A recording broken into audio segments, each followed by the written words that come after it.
보겠습니다. 주신 말씀은 출애굽기 23장 16절입니다.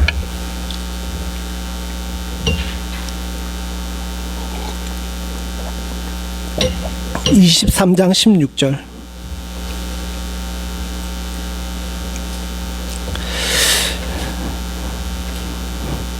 같이 있습니다. 23장 16절입니다. 시작.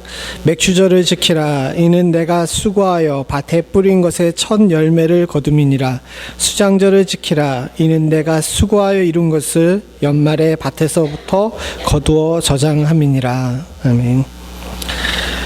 출애굽기 23장 14절부터 17절까지를 보게 되면 이스라엘이 꼭 지켜야 될 세 가지 절기가 나옵니다. 이 세 가지 절기가 나오는데 오늘 읽은 본문은 아니지만은 14절에 보게 되면 이렇게 얘기를 합니다. 너는 매년 3차 내게 절기를 지킬지니라 라고 이야기하죠. 그 다음에 15절을 같이 한번 읽어보겠습니다. 시작. 너는 무교병의 절기를 지키라. 내가 내게 명한 대로 아비벌의 정한 때에 7일 동안 무교병을 먹을지니 이는 그 달에 내가 애굽에서 나왔음이라. 빈손으로 내게 보이지 말지니라. 이 세 가지 절기는 뭐냐면 첫 번째는 무교절이에요. 무교절은 일주일 동안 지킵니다. 여기 나와 있는 그대로 이스라엘 백성들이 가나안 땅에서 나온 것을 기념해 가지고 그때 먹었던 무교병을 먹으면서 주님께서 우리를 구원하심에 대해서 감사하는 그런 절기죠. 그래서 이 절기에는 온 이스라엘이 다 모여서 성전을 중심으로 모여야 돼요. 뒤에도 나와 있지만 1년 3차 절기를 지키는 이유는 이 절기를 통해서 이스라엘이 하나님의 백성임을 알고 또 그들이 명절로 지키는 것도 있지만 1년 3차 절기를 지키는 가장 큰 이유 중에 하나가 뭐냐면 하나님 앞에 우리를 보이는 겁니다. 하나님 앞에 우리가 나아가서 하나님, 나는 하나님의 사람입니다 라는 것을 증명하는 것이 이 절기죠. 이 무교절을 지키고 나면 그 다음에 7주를 지난 다음에 오는 것이 뭐냐면 우리가 조금 전에 읽은 맥추절이에요. 그래서 맥추절을 칠칠절이라고 합니다. 칠칠절이 뭐냐면 일주일이 며칠이죠? 7일이죠. 그 다음에 이게 7번이니까 며칠이에요? 49일. 그리고 나서 하루를 더해가지고 이 6월절이 지난 다음에 50일이 지났을 때 이때를 맥추절로 지키는 겁니다. 이 아까 전에도 보시면 알겠지만은 맥추절이 절기를 지키는데 내가 수고하여 밭에 뿌린 것에 첫 열매를 지키는 거예요. 근데 이 첫 열매가 나온다는 건 뭐냐면 저때쯤 되게 되면 이삭이 패가지고 처음 아주 일찍 뿌린 씨앗에 처음 열매가 맺히는 그때가 바로 이 맥추절 때입니다. 그때 절기를 지켜가지고 하나님께 이제 드리는 거죠. 감사제를 드리는 거고요. 그 다음에 나온 절기가 뭡니까? 수장절이에요. 이 수장절이라는 것 자체가 한자어로 되어 있는데 히브리어하고는 다르겠죠. 수장절 자체라는 의미가 뭐냐면 다 걷어가지고 창고에 넣은 것을 기념하는 절기입니다.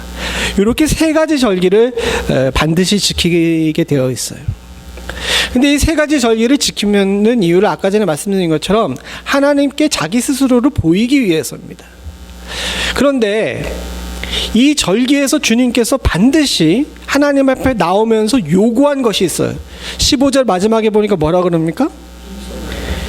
빈손으로 나오지 말라 그러는 겁니다. 이 빈손으로 나오지 말라는 것 때문에 많은 사람들이 시험에 들어요. 여러분들도 잘 아시겠지만 제가 그동안 봤던 목사들 중에서 제일 헌금 얘기 안 하는 사람 아닙니까? 근데 이게 절대로 성경적이지 않아요.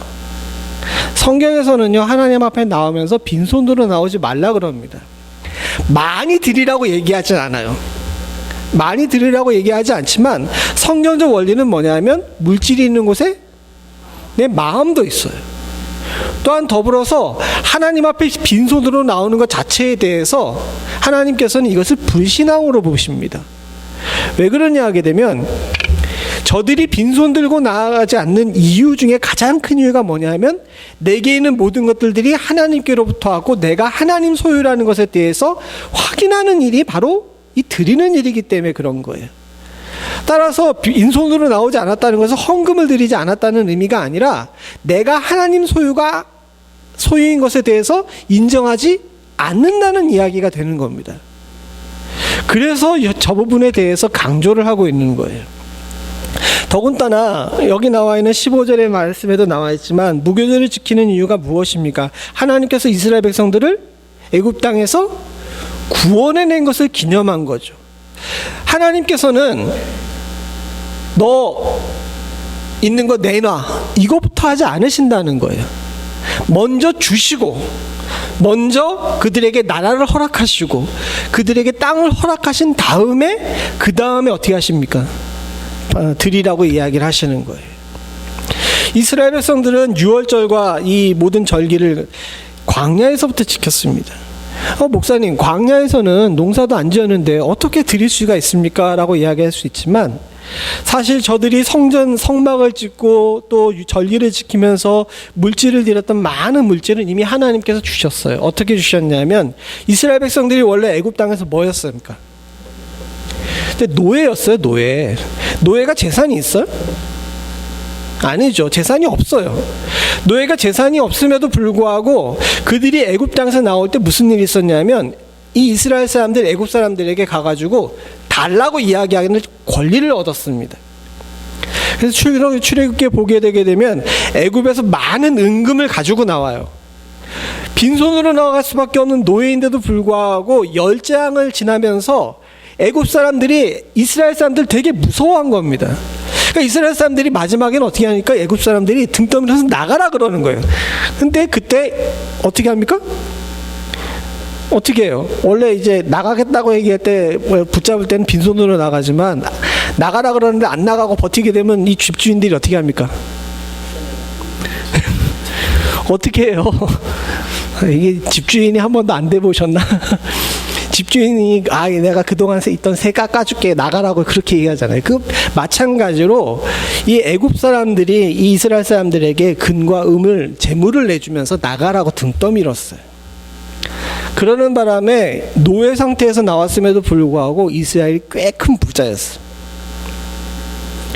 그 재물을 탐내가지고 아말렉이 출애굽한 지 채 일주일도 안 되는데 전쟁을 건 겁니다. 그래서 가장 그 유명한 사건 있잖아요.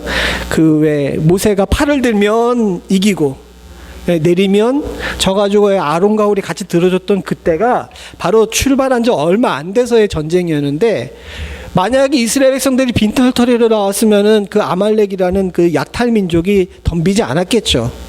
근데 그들이 애굽 땅에서 많이 가지고 나왔다는 소문을 다들 들었기 때문에 그 전쟁이 일어났던 거예요. 하나님께서 우리들에게 감사를 요구하실 때는요, 한 가지 원칙이 있습니다. 주님께서는 아무것도 안 가진 자에게 먼저 드리라고 이야기하지 않아요. 주님께서는 주시고 드리라고 하시는 줄로 믿습니다. 이 감사라는 게 참 묘한데 저와 여러분들이 잘 아시는 것처럼 감사가 그냥 나오지를 잘 않는다는 겁니다. 11조 문제 때문에 많은 분들이 어려워하시고 힘들어하십니다. 한국에 있을 때도 마찬가지였어요. 한국에 있을 때 청년들이 제일 저한테 와서 물어보는 것 중에 하나가 뭐냐면 목사님 꼭 11조를 드려야 됩니까? 라는 거였어요. 목사는 어떻게 대답을 해야 되죠?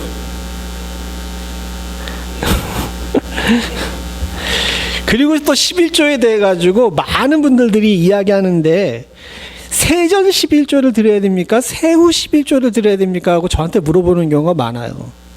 여러분, 세전 11조를 드려야 됩니까? 세후 11조를 드려야 됩니까? 내가 너무 어렵게 얘기했나? 세금 내기 전에 11조를 드려야 돼요? 아니면 세금 낸 후에 11조를 드려야 돼요? 제 대답은, 또 성경의 대답은 뭐냐면 믿음대로 하라는 겁니다. 주님께서 11조를 드리라 그러면서 아주 세세하게 그 11조에 대한 규정을 마련하지 않으셨어요. 아까 전에도 말씀드린 것처럼 주님께서는 많이 드린 거 적게 드린 거 여기에 관심 있으신 것이 아닙니다. 그 마음의 중심이 내게 하나님께서 속해여 가지고 내게 있는 모든 것들이 하나님께로부터 왔다는 사실을 인정하는 것, 그 마음이 제일 중요한 거예요. 그래서 여기 오늘 본문에 알지 않았지만 이 23장 19절에 이렇게 얘기합니다. 같이 봅니다. 시작. 너의 토지에서 처음 익은 열매의 첫 것을 가져다가 너의 하나님 여호와의 전에 드릴지니라. 너는 염소 새끼를 그 어미의 젖으로 삼지 말지니라. 저거 뒤에 붙어있는 거 빼고 앞에 빨간 것만 생각을 해보죠. 한번 생각을 해봅시다. 주님께서 말씀하신 그 드림의 원칙이 뭐냐면 너의 토지에서 처음 익은 열매의 첫 것을 가져다가 너희 하나님 여호와의 전에 드릴지니라 라고 이야기합니다. 이걸 농사지은 사람들은 약간만 들어도 저거의 의미를 알아요. 여러분 농사를 지어가지고 과일을 따거나 이걸 농사를 지을 때 언제 거둔 것이 제일 상등품일까요? 이게 우리의 착각이에요. 우리 집사님께서는 조금 아시는 것 같은데 제가 이걸 갖다가 처음에는 저도 도시 사람이기 때문에 처음 열린 게 햇살이란 얘기 막 있어가지고 그게 제일 좋은 건 줄 알았어요. 그런데 후에 이게 농사 짓는 분들하고 이렇게 사역을 하다가 만날 일이 있어가지고 물어보니까 과수원에서는 첫 나오는 과일은 출하하지 않는데요. 왜? 당도가 떨어져가지고 상품성이 없답니다. 끝물도 안 되고 처음도 아니고 이 중간에 나온 것이 제일 좋은 거래요.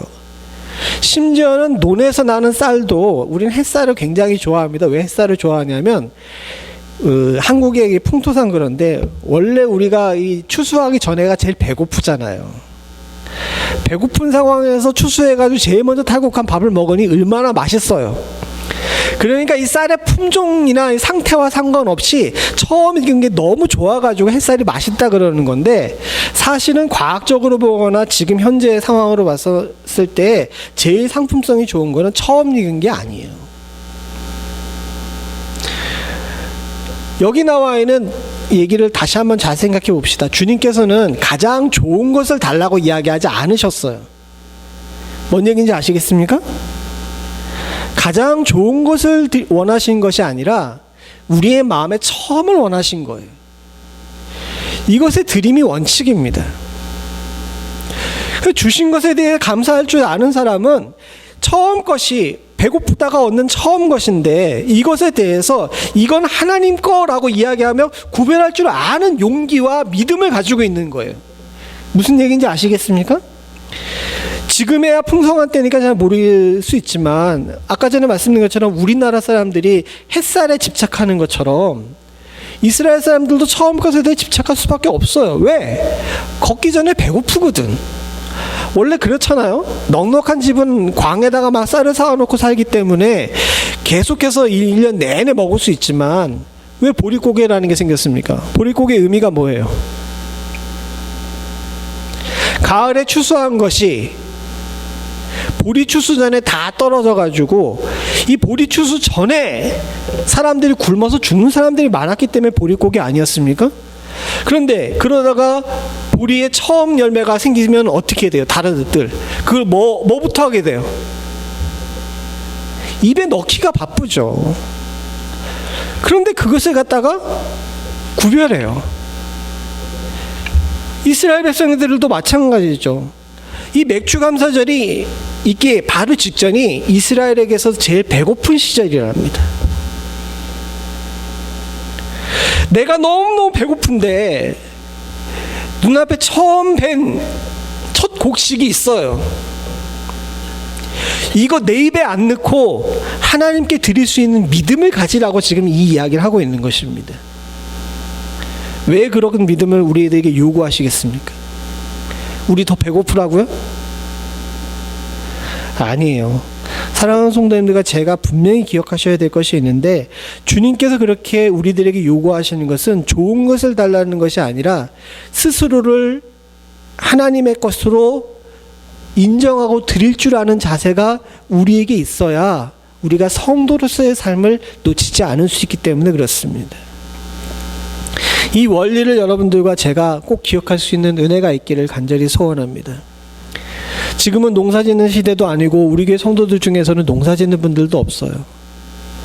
그렇기에 저 첫 열매를 달라는 주의 말씀이 우리들에게 각별한 의미로 다가오지 않을 수도 있습니다.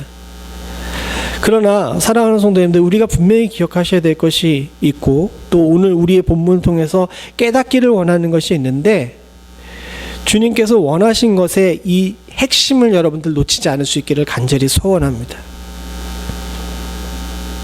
주님께서는 나 자신을 절제하고 나의 삶에서 하나님 것을 구분할 줄 아는 지혜를 가진 사람들을 기뻐하시는 줄로 믿습니다. 두 번째로 우리가 생각해 봐야 될 것이 있어요. 첫 번째 것은 주신 것에 대한 감사하는 자세가 바로 여기에서 나오는 거라면, 두 번째는요, 같이 읽어보죠. 시작. 주실 것에 감사하는 거예요. 아까 전에도 말씀드렸지만 주님께서는 첫 열매를 원하시잖아요. 첫 열매를 원하세요. 아까 전에 이야기한 이 부분에서도 나오지만은 배고프다가 첫 열매를 얻었어요. 그러면 사람들은 갈등하죠. 이걸 내 입에 넣을까? 하나님께 드릴까를 갈등하잖아요. 그죠? 이게 첫 번째 갈등이에요. 그걸 넘어서 하나님께 드릴 줄 아는 믿음이 있으면 복된 믿음인 줄로 믿습니다. 또한 갈등이 생깁니다. 또 하나 갈등이 뭡니까? 농사 지어 보신 분은 알지만은 추수가 한 번에 이루어지지 않아요. 다들 농사를 안 지어보셔가지고 멀뚱멀뚱 쳐다보기만 하시는데, 장로님 농사 지을 때 추수가 단번에 다 돼요? 지금 며칠이라고 얘기하셨는데 장로님 농사를 많이 안 지으셨나 보다. 제가 기억하기로 제가 어렸을 때 그 농사 짓는 지역에서 살아봤는데 이 추수하는데 거의 한 달 반 정도 걸리더라고요. 이게 단순히 논에 이제 벼를 베는 것뿐만 아니라 그때 왜 농작물 걷는 게 다 몰려 있잖아요. 그래가지고 요즘에야 비닐하우스가 있어서 그렇지 않다 그러는데, 예전에는 이게 걷는 시기가 이렇게 몰려 있는 경우가 많아가지고 이게 제 기억에 아마 9월 말서부터 시작해가지고 10월 말까지 거의 다 이제 추수하는 그런 것으로 생각이 됩니다. 근데 한국에 예전에 어떤 일이 있었냐면 9월에 항상 이제 첫 벼가 나왔어요. 올해 풍년이라고 다들 기뻐했는데 첫 벼를 베고 나는데 얼마 안 됐는데 태풍이 올라왔어. 태풍이 올라와가지고 중부 지역을 확 관통해버려서 제가 살던 지역에 그 다 연그렀던 벼들이 이 물에 이렇게 다 들어가가지고 썩어버렸어요. 처음엔 다들 풍년이라고 뉴스에 나올 정도로 대풍이라 그랬는데 태풍이 9월 말에, 원래 9월에 잘 안 올라오잖아요. 엉뚱하게 그때 올라와가지고 농사를 다 망해버렸습니다. 그럼 그게 흉년이 들었잖아요. 제가 어렸을 때라 정확하게 기억은 하지 않지만 그때 무슨 일이 있었냐면, 여러분 성미라는 거 아십니까? 예. 우리는 안 그러지만은 예전에는 이제 교회에, 한국 교회 같은 경우는 성미를 거뒀어요. 그래서 사실 목회자 가정은 성미로 먹었습니다. 근데 성미 밥만 여러분 보셨는지 모르겠어요. 예. 그 밥할 때마다 이제 부모님들이 이렇게 한 숟가락씩이나 이렇게 한 그릇씩 해가지고 성미를 만드셨는데, 그걸로 밥을 먹는데 이 성미가 어떤 집은 정부미를 먹고 어떤 집은 좋은 걸 먹으니까 원래 쌀은 섞어 먹는 게 아니래매요. 그 콩이랑 이렇게 다르게 섞어 먹지만 같은 품종을 섞어 먹지 않는답니다. 왜? 이 섞어서 먹으면 그 맛이 좀 희한해요. 냄새도 좀 많이 나고 그런 경우가 있습니다. 어쨌든 그런 성미를 먹었었는데 그의 그런 일이 터지는 거예요. 첫 벼는 잘 뱄는데 그 다음에 완전히 망해버린 겁니다.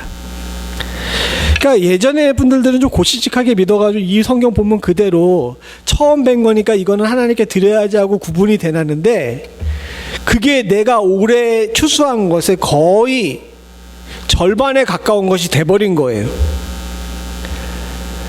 그러니까 드릴 수 있어요, 없어요? 나 감사한다고 처음 뵌 논의 것을 갖다가 이렇게 가만히 나온 걸 갖다가 이거는 하나님께 드릴 거라고 구분해 놨는데 농사를 다 망해가지고 이게 다 날아가 버리고 나니까 이게 내가 거둔 것에 거의 절반에 가까운 일이 되게 되면 이거 드려야 돼요, 말아야 돼요? 오늘 드려야 되는 얘기를 하니까 다들 얼굴이 별로 안 좋아. 어떻게 해야 될까요? 이게 사실 쉬운 일이 아닙니다. 우리 교회는 그걸 안 하는데 작정헌금이라는 거를 하는 경우가 있죠. 작정헌금 할 때 처음에 내가 작정할 때는 이만큼을 드리겠습니다라고 작정을 하고 나서 이거를 작정헌금이라는 것 자체가 그렇잖아요. 내가 뭐 10,000불을 드리겠습니다 한 다음에 매 달마다 1,000불씩 해가지고 10,000불을 채우겠습니다 이렇게 하는 게 작정헌금인데 처음 작정할 때는 할 수 있을 것 같았는데 중간에 사업이 잘못된다던가 이렇게 되게 되면은 이게 좀 잘 안 되는 경우가 있잖아요. 그럼 이거를 지켜야 돼요, 말아야 돼요? 성경적으로 보면 서운한 것을 지키라는 생각 지키는 것이 맞습니다. 근데 현실적으로 그러냐는 거예요. 솔직히 말하면요, 여러분 이건 극비인데 목회자들만이 가지고 있는 극비인데 작정금 중에서 70%가 들어오면 많이 헌신하신 거라는 경우가 얘기가 있어요. 한국에는 그만큼 그게 쉬운 일이 아닙니다. 제가 이 이야기를 왜 드리냐면요, 오늘 우리가 읽은 본문에 함정이 하나 있어요. 보세요. 16절에 다시 한번 보겠습니다. 맥추절을 지키라. 이는 내가 수고하여 밭에 뿌린 것에 천년매를 거둠이니라. 수장절을 지키라. 이는 내가 수고하여 이룬 것을 연중에 밭에서부터 거두어 저장함이니라 라고 나옵니다. 여기 맥추절과 수장절이 있는데 시간으로 보게 되면 맥추절은 지금 이스라엘의 역법에 따르면 7월달, 6월달쯤 지키는 거예요. 그 다음에 수장절은 이 추수가 다 끝난 다음에 지키는 거예요. 제가 아까 전에 얘기했지만 한국은 9월 말서부터 10월 말까지 이게 추수를 한다 그랬잖아요. 이스라엘은 그거보다 더 넓었어요. 왜냐하면 볼이 나오는 시기랑 밀이 나오는 시기랑이 조금 다르기 때문에 그렇답니다. 그러니까 저 둘 사이가 거의 2달 거의 차이가 나는 거예요. 맥추절은 뭐냐면 추수에 처음 시작되고 수장절은 추수가 다 끝났을 때예요.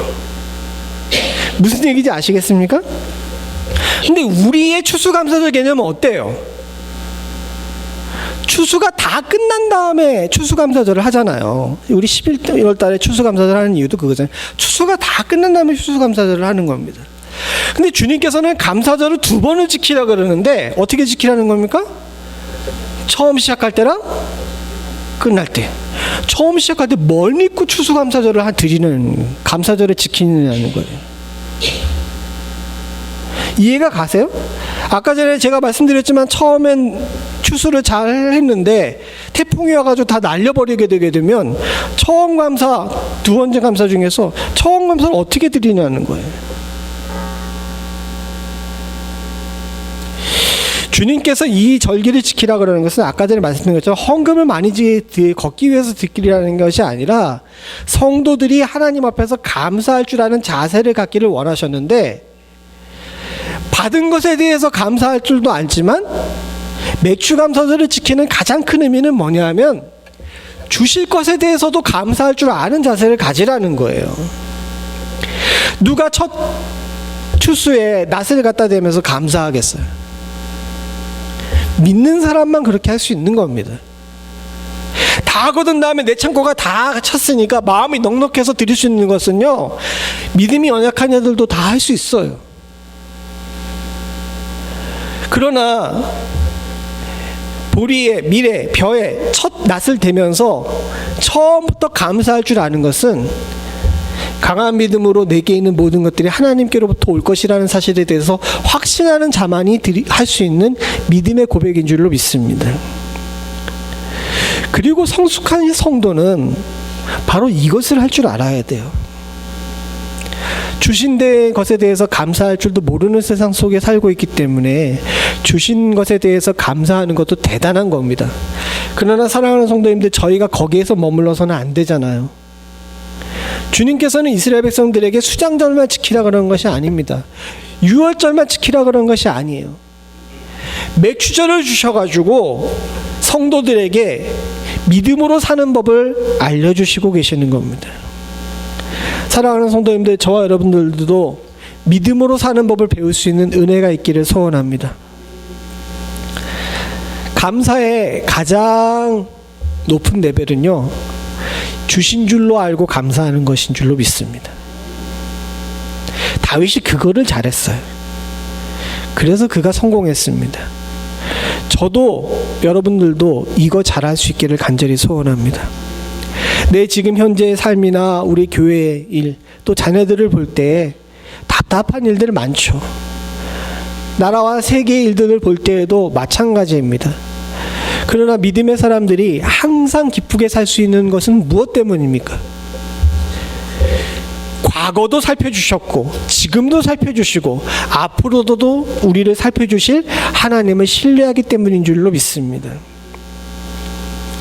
맥주전은 우리들에게 앞으로 걷게 될 일에 대해서 환상으로 주시는 하나님의 은혜를 현실로 바꾸는 능력의 일입니다. 주님께서 지난 6개월도 잘 살게 하셨지만 앞으로도 6개월 잘 살게 해주실 줄로 믿고 감사할 줄 아는 저희들 되실 수 있기를 간절히 소원합니다. 주실 것에 대해서 감사하는 사랑하는 성도들에게 하나님께서 넉넉하게 허락하시는 축복이 있기를 원합니다. 더불어서 저와 여러분들이 잘 생각해 보셔야 될 것이 있어요. 성 어거스틴이라고 아주 유명한 교부가 있습니다. 신국론을 쓴 사람인데 제가 학부 때 굉장히 좋아하던 그런 교부였어요. 근데 그분이 하신 이야기 중에서 성도들의 삶에 대해서 이야기하시는 것 중에서 한 가지가 있었는데 뭐냐면 신앙생활에 있어서 꼭 필요한 것이 있다면 믿음, 소망, 사랑인데 다만 거기에 한 가지를 더한다면은 감사가 꼭 필요하다라는 것이었습니다. 믿음, 소망, 사랑이라는 것은 이 어거스틴 전에도 이야기하신 분이 계시죠. 우리가 잘 아시지만 데살로니가 전서 고린도전서 3장 사랑장에 보게 되면 여기 이것이 나오죠. 13절 같이 한번 읽어보겠습니다. 시작. 그런즉 믿음, 소망, 사랑 이 세 가지는 항상 있을 것인데 그 중에 제일은 사랑이라. 믿음, 소망, 사랑 해가지고 이 세 가지가 꼭 필요한데 어거스틴은 여기에다가 감사를 하나 더 붙였어요. 왜 그랬냐면요. 믿음, 소망, 사랑이 잘 우리의 신앙생활에서 겉으로 나타나지가 않잖아요. 여러분, 믿음이 좋은 것에 대해서 이야기할 때 누가 믿음이 좋은지 어떻게 알아요? 우리 권사님 믿음 좋은 거 어떻게 아십니까? 정답을 얘기하셨어요. 몰라요. 헌금 많이 한다고 믿음이 좋은 거예요? 아니, 내가 그렇게 얘기를 했는데 대답을 안 하네. 헌금 많이 한다고 믿음이 좋은 거예요? 아니에요. 새벽 예배 매일 나온다 해서 믿음이 좋은 것도 아니에요. 믿음에 대해 평가는 우리의 몫이 아니라 하나님의 몫이고 각자 분량대로 믿음이 나타나는 겁니다. 소망도 마찬가지예요. 누가 소망을 크게 가지고 있는지 그걸 누가 어떻게 아는 거예요? 꿈이 크다고? 그 꿈이 하나님의 뜻에 맞는 건지 안 맞는 건지를 누가 평가하는데? 모르죠. 사랑도 마찬가지예요. 근데 어거스틴이 여기에다 감사를 하나 더 붙인 것은 뭐냐면 믿음도 소망도 사랑도 눈으로 보고 평가하며 현실로 잘 나타나지가 않는데 이 믿음, 소망, 사랑이 있는 사람이 눈으로 보이게 신앙생활에서 편하게 할 수 있는 것이 감사예요. 그래서 골로새서 2장 7절에 보면 이런 말씀이 나옵니다. 같이 봅니다. 시작. 그 안에 뿌리 박으며 세움을 받아 교훈을 받은 대로 믿음에 굳게 서서 감사함을 넘치게 하라. 뿌리 받고 세움을 받고 교훈 받은 대로 믿음을 가지고 있게 되게 되면 그게 어떻게 돼요? 감사로 나타나는 거예요. 소망도 사랑도 마찬가지입니다. 우리 안에 하나님에 대한 소망이 있으면 감사가 넘쳐요. 왜? 희망이 없는 우리에게 소망을 주셨기 때문에 소망을 주신 하나님께 감사하지 않을 수가 없잖아요. 하나님의 사랑이 우리 안에 있게 되면 그 긍휼과 은혜가 넘치게 되게 되면 내 안에 감사가 넘칠 수밖에 없지 않습니까? 사랑하는 성도님들, 주신 것이 넘칠 때에도, 앞으로 주실 것이 많을 때에도 여러분들의 믿음과 소망과 사랑이 감사로 나타날 수 있는 은혜가 있기를 소원합니다. 지금이 바로 그것이 꼭 필요한 때예요. 솔직히 말하면 지금 현재 상황에 보죠. 전염병이 넘칩니다. 이게 진짜 언제 끝날지 모르겠어요. 경제적으로 어렵다 그러죠. 어제도 장로님과 잠깐 만나가지고 말씀 함께 나누는데, 미국이 내년 연말까지 뭐 아주 경제학자들이 딱 얘기를 합니다. 불황이라고. 더 유식한 말로는 디플레이션이라고 이야기를 하죠. 그것뿐입니까? 어제도 켄터키에서 그 총기 사고가 났다고 뉴스에 나오더라고요. 경찰이 3명이나 죽었대요. 5명이 부상이고. 도대체 총을 어떻게 쏴야 그렇게 되는지 잘 모르겠어요. 그리고 뉴욕에 있는 목회하는 친구들이 이야기하는데, 요즘 뉴욕 쪽에서는요, 아시안 여자들이 바깥을 나가다닐 수 없답니다. 증오범죄가 넘쳐나가지고. 이런 얘기들이 다 들리게 되게 되면 걱정과 근심이 많아요. 그래서 요즘 제 친구들하고 연락을 잘 안 합니다. 다들 얘기를 해봐야 한숨만 나와. 우리 교회 어렵다는 얘기만 하는데, 야, 나도 어려운데 얘기도 못하고, 왜 다들 나한테 와가지고 그런지 모르겠지만 다들 그렇게 한숨, 근심, 걱정 이런 얘기들을 해요. 근데요, 그래서는 주의 말씀대로 살지 못하죠. 주께서는 어떻게 하셨습니까? 항상 어떻게 하라 그랬어요? 기뻐하라. 쉬지 말고 범사에. 왜 그러셨을까요? 그 말씀이 쓰여졌을 때 성도들의 삶도 답답하고 어려웠습니다. 근데 믿음과 소망과 사랑이 있어서 그것이 감사로 나타나는 사람은 현재 상황이 아무 어려워서도 내 입에 지금 들어갈 것이 없는데도 불구하고 추수하고 있는 상황에 이거 하나님께 드려야 돼도 기뻐할 줄 아는 마음을 가지고 있었어요. 왜? 감사할 줄 알았기 때문에요. 그리고 기도할 줄 알았어요. 왜? 하나님께서 내게 소망을 주셨기 때문에 언제든지 기도하시면 부어주실 거라는 것에 대한 확신이 있었기 때문입니다. 감사로 주신 줄로 알고 기도하게 되면 하나님께서 넉넉히 우리들의 삶에 허락하시지 않겠습니까? 감사하는 자를 주님께서 사랑하시는 줄로 믿습니다. 사랑하는 성도님들, 말씀을 마치겠습니다. 답답하고 어려운 세상일수록 저와 여러분들은 더 감사할 수 있기를 소원합니다. 주실 줄로 알고 감사하는 자들이 하늘의 창고와 이 땅의 창고를 크게 확장하는 자들인 줄로 믿습니다. 앞일이 답답하다고요? 어디로 가야 될지 모르겠다고요? 그럴 땐 더욱더 감사하십시오.